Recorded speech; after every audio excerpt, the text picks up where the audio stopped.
Hi friends. నా పేరు Surendra. Welcome back to my channel. ప్రోమోలో చాలా కనపడని అన్‌ఫోల్డ్ చేయాల్సిన విషయాలు చాలా ఉన్నాయి. అది మాట్లాడుకుందాం ఏంటో. దానికంటే ముందు వీడియోస్ నచ్చుతుంటే లైక్ చేయండి. ఎందుకంటే మీ లైక్ మన వీడియోస్‌కి boost. Bournvita, Horlicks, coffee, tea everything. Okay. Everything. Okay.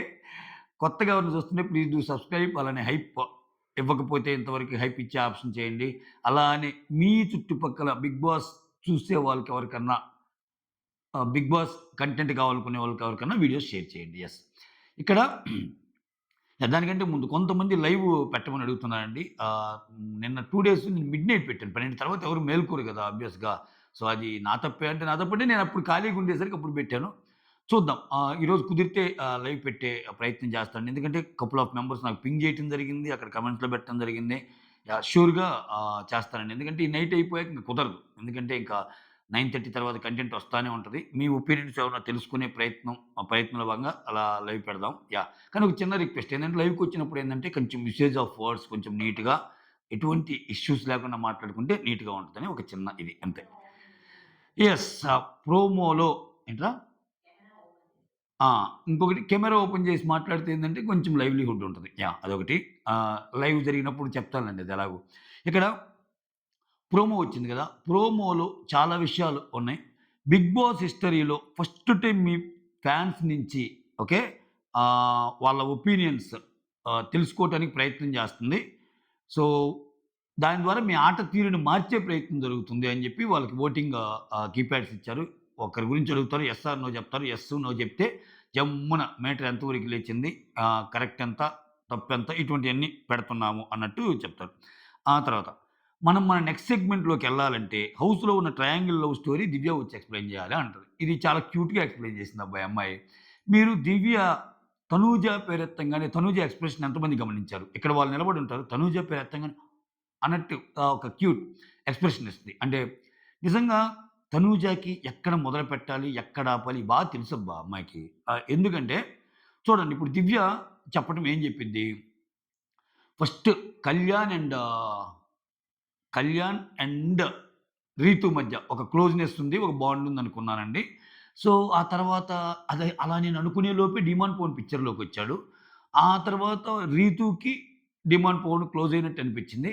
ఆ తర్వాత మెల్లగా వీళ్ళు క్లోజ్ అవుతున్నారని అర్థం చేసుకున్న పవన్ కళ్యాణ్ సో, తనూజకి క్లోజ్ అవ్వాలని ప్రయత్నించాడు. తనూజకి క్లోజ్ అవ్వాలని ప్రయత్నించాడు గానీ ఎనక తనూజ రియాక్షన్. అమ్మ! ఏందిరా దీంట్లోకి నన్ను చేర్చారు అన్నట్టు. అని తనూజని కూడా పిలుస్తుంది. బట్ గుడ్ థింగ్ ఏంటంటే, తనూజ ఎప్పుడైతే ఇతనికి క్లోజ్ కావటం లేదని తెలుసుకున్నాడో, మళ్ళా రీతు వైపుకొచ్చేసాడు.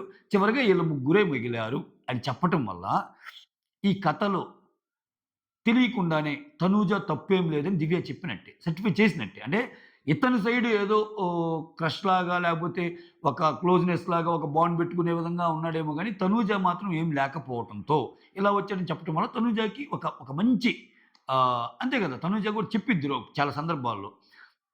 ఏమని? "నువ్వు నన్ను వేరే రకంగా అనుకుంటున్నావు. అందరితో ఎలా ఉంటున్నావు అలానే ఉండు. సో, తేడా పోద్ది. ఎందుకంటే నువ్వు నాకంటే వయసులో కూడా చాలా చిన్నోడివిరా" ఇట్లా అన్నీ చెప్పిద్ది. అయినా మనోడు తగ్గేదేలే అన్నట్టు ఉంటాడు. చివరికి అర్థమై ఇటొచ్చాడని చెప్పటం వల్ల, సో, తనూజని అక్కడి నుంచి వెనక్కి కూర్చోబెట్టి, "దీంట్లో నీ రోల్ లేదు. ట్రయాంగిల్ కాస్త స్క్వేర్ అవుతుందన్న దాంట్లో, స్క్వేర్ యాంగిల్ ఏం లేదు. ట్రయాంగిలే" అని చూపించే ప్రయత్నం చేశాడు. ఓకే. ఆ ప్రయత్నంలో కూడా ఎక్కువ డిమాండ్ పవన్ రీతిదే చూపిస్తున్నారు. పవన్ కళ్యాణ్ అంతేం లేదు. ఇది చెప్పాడు. పాపం ధీమాన్ ఏడ్చినప్పుడు నిజంగా అంటే చాలా ఫీలయ్యానబ్బా నేనైతే. ఎందుకంటే ఎప్పుడు ఏడవను, ఏడ్చినా ఆ ఏడుపుకి ఒక అర్థం ఉండాలి. ఫస్ట్ ఆఫ్ ఆల్ ఆ ఏడుపుకి ఒక అర్థం ఉండాలి. ఏడుపుకి ఒక అర్థం ఉండి ఏడిస్తే పాపం అనిపిస్తాయి. సో, 'డిమాండ్ పవన్‌లో' అది కనిపించింది నాకు. అది ఎందుకు అనిపించిందో చెప్తాను చూడండి. యాహ్! ఓకే. దీని తర్వాత ఆడియన్స్ గేమ్ ఒకటి పెడతారు. యెస్ ఆర్ నో అని. ఆహ్, ఇక్కడ మీరు మీకన్నా ఇక్కడ క్వెషన్స్ అడుగుతారు. మీరు మీకన్నా డిమాండ్ పవన్ కోసమే ఎక్కువ ఆడుతున్నారు అనే దానికి రీతు ఆన్సర్ చెప్తది. అదేం లేదండి. ఎందుకంటే నాకొక ఎఫెక్షన్ ఉంది. నాకొక బాండ్ ఉంది డిమాండ్ పవన్‌తో. అంతేగాని ఇంకా ఆయన కోసం నేను ఆడటం లేదంటే ఆడియన్స్ పోల్ పెడితే ఆడియన్స్ నో అంటారు. అంటే ఆహ్, రీతు చెప్పింది తప్పు అని. అంటే రీతు నువ్వు మార్చుకో డిమాండ్ పవన్‌కి దూరంగా ఉండు అని ఎవరు చెప్పినా, నిన్న 'నాగార్జున' గారు చెప్పినా, ఈరోజు వాళ్ళ మదర్ మాట్లాడినా, ఇక్కడ ఆడియన్స్ పోల్‌లో ఆమెకి ఏది చూయించినా, లేదు నువ్వు డిమాండ్ పవర్ కోసం ఆడుతున్నావు అనే ఒక విషయాన్ని ఎక్స్ట్రాక్ట్ చేస్తున్నారు ఇక్కడ. ఆ విషయాన్ని డెరైవ్ చేస్తున్నారు. ఏమేమో లేదు అన్నట్టు అంటుంది. ఓకే. అది కూడా కొంచెం బాధ కలిగించే విషయం డిమాండ్ పవన్‌కి. ఆహ్, చ అతని ఏడుపుకి అది కూడా ఒక కారణం. బట్ మెయిన్ కారణం ఇంకోటుంది. ఓకే. తర్వాత సుమన్ మాటల్లో ఉన్న పంచ్ గేమ్‌లో లేదని మీరు ఎంతమంది అనుకుంటున్నారంటే, అక్కడ చాలామంది యెస్ అన్నట్టు చూపించారు. ఆ బ్రేక్‌లో ఏమన్నా సుమన్‌కొచ్చిన పోల్ రిజల్ట్‌ని, వేరే వాళ్ళకొచ్చిన పోల్ రిజల్ట్‌ని గజిబిజి చేసి, వేరే వాళ్ళకి అడిగిన ఆన్సర్‌ని యెస్, నోలు పెట్టినా పెట్టాడో అన్నట్టు అనిపించింది. ఎందుకంటే ఇక్కడ స్ట్రెయిట్ అవే ప్రోమో చూస్తే సుమన్ నేను ఆడుతున్నాను సార్. నా ఎఫర్ట్ నేను పెడుతున్నానంటే, నెక్స్ట్ వచ్చిన బిట్‌ని చూస్తే అందరూ సుమన్‌కి ఫేవర్‌గా ఉన్నట్టు తెలుస్తాయి. బట్ అది నిజమా? అది ఎడిటర్ మాయ ఏమన్నా ఉందా? వేరే వాళ్ళకి లేపిన బోర్డులు ఇతనికి చూపిచ్చాడా? అనేది కూడా చెక్ చేయాలి. అది చూసాక మాట్లాడదాం. అదేదేమైనా అవ్వచ్చు. ఒకవేళ యెస్ అన్నారు అంటే, సుమన్ నువ్వు బాగానే ఆడుతున్నారని చెప్పి బిగ్ బాస్ సర్టిఫికేట్ ఇచ్చినట్టే. ప్రేక్షకుల ద్వారా నుంచి. ఓకే. ఆ తర్వాత శ్రీజ మిమ్మల్ని అసలు బిగ్ బాస్ హౌస్‌లోకి పంపించింది గొడవలేసుకోవటానికా అన్నప్పుడు అక్కడ ఆపాడు. అసల రిజల్ట్ ఏమొస్తదని. ఖచ్చితంగా శ్రీజ గొడవలేసుకుంటుందనే చెప్తారు చాలామంది. మార్పు మంచిది ఆమెకి. ఆమెకి మంచి ఇన్‌పుట్సే వస్తున్నాయి. ఓకే. అది. ఆ తర్వాత కొన్ని గేమ్స్ అవుతాయి. ఆ గేమ్స్ ఒకటిని చూపిస్తాడు. ఏంటి దాంట్లో మీరు గమనిస్తే భరణికి అండ్ మాస్క్ మ్యాన్‌కి గేమ్ పడిద్ది. మాస్క్ మ్యాన్‌కి ఏళ్ళు దెబ్బ తగిలినా లాగుతా ఉన్నాడు పాపం. ఆ తర్వాత పవన్ కళ్యాణ్‌కి, సుమన్ శెట్టికి పడిద్ది. పవన్‌కి, రాముకి పడిద్ది. ఇక్కడ నాకేమనిపిస్తుందంటే, ఇటువంటి టగ్ ఆఫ్ వార్ గేముల్లోనే ఈళ్ళిద్దరిని ఇంక్లూడ్ చేయటం వల్ల, భరణి వర్సెస్ మాస్క్ మ్యాన్ పెడతాడేమో అనిపిస్తుంది. నిజంగా పెడితే పై చేయి మాస్క్ మ్యాన్ అయ్యిద్ది. ఎందుకో కూడా చెప్తాను. ఈ విషయంలో మాస్క్ మ్యాన్ కొన్ని తప్పులు చేశాడు. ఇప్పుడు నేను అంతెందుకు ఇప్పుడు ఒక అది ఏంటది? ఆహ్, అది డెవిల్ అయితే అన్న పదం చెప్పినా గాని కొంతమంది తీసుకోవటంలా. ఎక్కడన్నాడు? ఆయన అనలేదంటున్నాడు. వీడియోలో నేను 1కి 2 సార్లు ఇని పెట్టిన కామెంట్ అది. ఆయన ఖచ్చితంగా అది డెవిల్ అయితే అన్నాడు. అందుకని నేనన్నది. ఆయన మాట్లాడేటప్పుడు అతను నన్ను అని అంటాడు. నన్ను ఎందుకంటాడు? అతను అది అని ఎలా అనొచ్చు అని అందుకే. అతను అది అని అన్నాడు. మీరు కావాలంటే చూసుకోండి. ఎవరైతే మాస్ మ్యాన్ ఫ్యాన్స్ అది అనలేదు అంటున్నారో వాళ్ళ కోసం చెప్తున్నా. ఇక్కడ మాస్ మ్యాన్ భరణికి పడితే మాస్ మ్యాన్‌ది పై చేయి అని ఎందుకు అంటున్నానంటే చాలా పాయింట్స్ పెట్టగలడు భరణి మీద మాస్ మ్యాన్. ఇప్పుడు భరణి మాస్క్ మ్యాన్ మీద పెట్టిన పాయింట్లు అందరూ పెట్టినయే. దాంట్లో కొత్తేముండదు. ఆయన పలకడు, ఆయన ఇది, ఆయన కొంచెం తేడా ఇయ్యే. బట్ ఇప్పుడు మాస్క్ మ్యాన్‌కి ఆల్రెడీ ఒక నెగెటివ్ ఇమేజ్ ఉంది. ఓకే. హౌస్ లోపల కంటెస్టెంట్స్ గాని, బయట కొంతమందికి గాని. ఇప్పుడు పెద్ద పోయేదేమి లేదు ఆయనకి. బట్ ఆయన ఎవరైతే మీరు మంచి మనిషి అనుకుంటున్నారో, ఆ మంచి మనిషి వెనకాల ఇది ఉందిరా కథ అని మాస్క్ మ్యాన్ చెప్పగలిగినప్పుడు మాస్క్ మ్యాన్‌ది అప్పర్ హ్యాండ్ అయ్యిద్ది. సో, దానికోసం ఏమన్నా బిగ్ బాస్ ట్రై చేస్తున్నాడా? మాస్క్ మ్యాన్ వర్సెస్ హరీష్ పెట్టబోతున్నాడా? ఈరోజు సరదాగా గేమ్ లాగిన టగ్ ఆఫ్ వార్ ఏమో అనిపించింది. ఎందుకంటే సంజన వర్సెస్ భరణి కాదు. ఎందుకంటే సంజనకి క్లోజ్ చేసేసాడు డోర్స్. నువ్వు వాళ్ళతో అసలు నామినేట్ చేయకుండా ఉండాల్సిందే. వాళ్ళతో బాగుండాల్సిందే నువ్వన్నట్టు. ఇక్కడ మాస్క్ మ్యాన్‌కి అవకాశం వస్తే ఎలా యూజ్ చేసుకుంటాడు? మళ్ళా వర్డ్స్ ఏమన్నా జారుతాడా? జారకుండా నీట్‌గా హ్యాండిల్ చేస్తాడా? అన్నది మ్యాటర్. ఒక్క వర్డ్ జారాడంటే మళ్ళా భరణి పట్టుకుంటాడు. అయ్యో! ఇట్లా అన్నావా? అది అని చెప్పి ఆయన ఎళ్ళిపోతాడు. సో, ఇట్లా గేమ్స్ జరిగినియి. ఇంకొకటి ఆ! ఇక్కడ ఈ గేమ్ జరిగాక భరణి గెలిచినట్టున్నాడు. భరణికి అండ్ మాస్ మనీకి జరిగిన విషయంలో. భరణి ఆ గిఫ్ట్ ఎవరికిస్తామని అడుగుతున్నాడు. ఆయన ఏదో ఒక డబ్బా పట్టుకున్నాడు. అది చాక్లెట్స్ డబ్బానా? కాఫీ డబ్బానా? ఇంకోటా ఏమి అర్థం కాలా. ఒకవేళ కాఫీ డబ్బా అయితే అది తీసుకొని ఏమన్నా తనుజాకి ఇస్తాడా? లేకపోతే చాక్లెట్‌ల డబ్బానా? అదంతా క్లోజ్‌గా చూస్తే తెలీదు. ఏమి అర్థం కావట్లే మనకి. అది. సో, ఇక్కడ మళ్ళా అట్లనే పవన్ గెలుస్తాడు. పవన్‌కి, రాముకి పడిందంటారు. పవన్ గిఫ్ట్ తిరిగిస్తాడు. ఎవరికి? రీతుకిస్తాడు. ఇక్కడ స్టార్ట్ అయింది. ఇక్కడేమంటాడంటే ఆహ్, "నువ్వు చూడు మీ ఇద్దరి మధ్య ఇష్యూ అయిందని నీకు గిఫ్ట్ ఇస్తున్నాడా?" అని నాగార్జున సార్ ఒక పుల్లేస్తాడు. ఒక పుల్ల నారదముని అవతారం ఎత్తారు నాగార్జున సార్. అంటే కంటెంట్ కోసమేలే. అంటే అదేం లేదు సార్. నాకైతే ఎఫెక్షన్ ఉంది తన మీద. నాకైతే బాండ్ ఉంది. నాకు కాకుండా వేరే వాళ్ళకి ఇచ్చేవాడేమో అన్నట్టు మధ్యలో కొంత కన్వర్జేషన్ కట్ చేస్తాడు. నాకు కాకుండా వేరే వాళ్ళకి కూడా ఇచ్చుండేవాడేమో అలా అయితే అన్నట్టు. అంటే అతను నాకు ఎఫెక్షన్ బాండ్ ఉంది గానీ అతను అనుకోవటం లేదేమో అన్న సెన్స్‌లో మాట్లాడి, నాకు కాకుండా వేరే వాళ్ళకి ఇచ్చుండేవాడేమో అని అనటం వల్ల లాస్ట్ టైమ్ ఏమైంది? ఇతను ఈమెకు గాకుండా శ్రీజకిస్తాడు. ఈమెకు గాకుండా శ్రీజకిస్తాడు. శ్రీజకిచ్చినప్పుడు పెద్ద సీన్ అయ్యిద్ది గదా! ఎందుకు నువ్వు అట్లా నేనసలు గేమ్ ఎందుకు ఆడానో నీకు అర్థం కావట్లేదా? గేమ్ ఆడిందే అసలు ఎవరెవరిని ఏమేమి పాయింట్స్ పెట్టాలో నీకు తెలీదా అన్నట్టు అంటారు. ప్లస్ మోర్ ఓవర్ సంజన గారు కూడా నిన్నంటారు. ఎంత చేసింది సార్ వాడి కోసం. ఎంత చేసింది వాడి కోసం రీతుకి ఇవ్వలేదని. ఇక్కడ ఇక్కడ సంజన గారు అనటం వెనకాల ఆ పాయింట్ వేరు. ఇప్పుడు సంజన గారిని డిమాండ్ పవన్ అన్నాడు. ఆ బాధ ఎక్కువుండి రీతు మీద పెట్టి పాయింట్‌లో పాయింట్ కొట్టేసిందామె. సో, నాకైతే చాలా బాధ అనిపించింది రీతు కోసం అలా చేయటం అన్నట్టు. అంటే పవన్ గురించి మాట్లాడతా. ఓ పక్క సంజన అంది, ఓ పక్క హోస్ట్ అంటున్నాడు, ఓ పక్క ఇంటి నుంచేమో నీ ఆటను వాడుకో అంటున్నారు. ఇక్కడంతా ఏదో రీతు వచ్చి పవన్ కోసం ఏదో త్యాగం చేస్తుంది. పవన్ ఆట తేడా.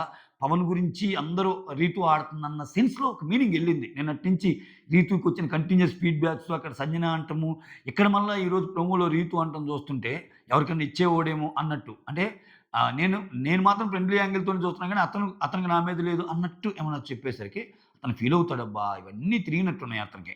అతనంటాడు, "కొన్నిసార్లు నేను చిన్నదానికి ఏడుస్తాను సార్. కొన్నిసార్లు పెద్ద పెద్దవి ఎదురైనా గానీ ఏడవను. ఫ్యూచర్‌లో అయినా అర్థమవుతుందని అనుకుంటున్నాను. అంటే నా బాండ్ జెన్యూన్. రీతు నీతో ఉన్న నా బాండ్ జెన్యూన్. నువ్వు దానికి అర్థాలు తీయొద్దు. ఓకే. ఇక్కడ నాకు 'డీమాన్ పవన్' తప్పు లేదనిపించిందబ్బా! ఎందుకో కూడా చెప్తానేనండి. అంటే 'డీమాన్ పవన్' శ్రీజాకి ఇవ్వకపోవటానికి ఇక్కడ సంజన గారు కూడా రీతుకివ్వలేదు అంటారు గానీ, అక్కడ అంతకుముందు ఏం జరిగింది? ప్రతిదీ ఇంపార్టెంటే. అంతకుముందు ఏం జరిగింది? కావాలని రీతు ఆ గేమ్‌లో అందరిని మిగిలినోళ్ళకి పెయింట్ పూస్తున్నప్పుడేమో ఏంది ఒక మాట అంటది. స్టాప్, స్టాప్, స్టాప్ అంది. ఆహ్, హ్మ్. కేవలం అది డిమాండ్ పవర్‌ని గెలిపించడానికి. డిమాండ్ పవర్‌ని పోస్తున్నప్పుడు స్టాప్ అంది. వేరే వాళ్ళని పోస్తున్నప్పుడు స్టాప్ అనలేదు. అంటే డిమాండ్ పవర్‌ని గెలిపించడానికి చేసిందని ఒక అలిగేషన్ ఏసి, ఆ అలిగేషన్ అంటే అది నిజంగా గాని అలా జరిగింది. అలిగేషన్ అనేది రాంగ్ అండి. నేను రాంగ్ వర్డ్ యూజ్ చేశా. నిజంగా గాని చూసేవాళ్ళకి ఆమె కొంచెము సంచాలకుగా తప్పు చేసింది. ఆమె నిజంగానే అలానే బిహేవ్ చేసింది. అది డిమాండ్ పవన్ కోసం అన్నట్టు అందరికి అనిపించింది. దాన్ని వీకెండ్‌లో నాకు సారొచ్చి దాని మీద వీడియో ఏసి, అంత చేసి, అంత చూసాక నువ్వు తప్పు చేశావు. నువ్వు కెప్టెన్ తప్పు చేసావు. మళ్ళా గేమ్ పెట్టి మళ్ళా కెప్టెన్ అయ్యాక, సో, ఈళ్ళంతా ఒపీనియన్ అలా ఉన్నాక అంటే ఇటువంటి కాన్సిక్వెన్సెస్ అన్నీ ఆయనకి జరిగాక, ఇప్పుడు పవన్‌కి ఏమనిపిస్తది? దాని తర్వాత వెంటనే అంటే ఇది వీకెండ్ ఎపిసోడ్ కంటే ముందు తర్వాత వెంటనే ఒకరిని సేవ్ చేయాలనుకున్నప్పుడు రీతుకి ఆల్రెడీ సపోర్ట్ చేశారని మిగిలిన హౌస్ అంతా అనుకుంటున్నప్పుడు రీతు నీకు సపోర్ట్ చేసిందని హౌస్ అంతా అనుకుంటున్నప్పుడు సారీ. రీతు నీకు సపోర్ట్ చేస్తుందని హౌస్ అంతా అనుకుంటున్నప్పుడు, ఇది ఇచ్చి పుచ్చుకోవటంలో భాగమేమో. ఓకే. రీతు నాకు సపోర్ట్ చేసింది నన్ను కెప్టెన్ అవ్వటానికి. అందుకని నేను మళ్ళా రీతుని సేవ్ చేయాలి అన్నట్టు ఈక్వేషన్ ఎళ్తది. ఖచ్చితంగా ఆయన రీతుకిస్తే అదే ఎళ్తది. సో, అక్కడేం చేశాడు? అక్కడ ఆయన చాలా, చాలా నీట్‌గా ఆలోచించాడు. ఫ్రెండ్‌షిప్‌కి వాళ్ళ టీమ్‌కి మధ్య ఒక ఏదైతే డెసిషన్ తీసుకోవాలో పర్ఫెక్ట్‌గా తీసుకున్నాడు అనిపించింది నాకు. శ్రీజ ఎవరి team? Demon Pawan team. Sreeja మాట్లాడిన మాటలు కొన్ని ఆ పర్టిక్యులర్ దీంట్లో కరెక్ట్ అనిపించినియి. ఆమె తప్పు లేకుండానే ఆమెని ఏదో ఇష్యూలో ఆమెను లాగారన్నట్టు అనిపించింది. అందుకని శ్రీజని సేవ్ చేశాడు. శ్రీజని సేవ్ చేశాడు. ఇక్కడ ఏమని పక్కన పెట్టాడు. అట్ ది సేమ్ టైమ్ గేమే పర్సనల్ బాండ్ అన్నట్టు వచ్చి చెప్పాడు. లేదురా శ్రీజకి ఇవ్వటం కరెక్ట్ అనిపించింది. ఆమె ఆర్గ్యుమెంట్స్ అన్ని చూసాక. నీకు అంటే నువ్వు కొన్ని కొన్ని విషయాల్లో ఈ తప్పులున్నాయి.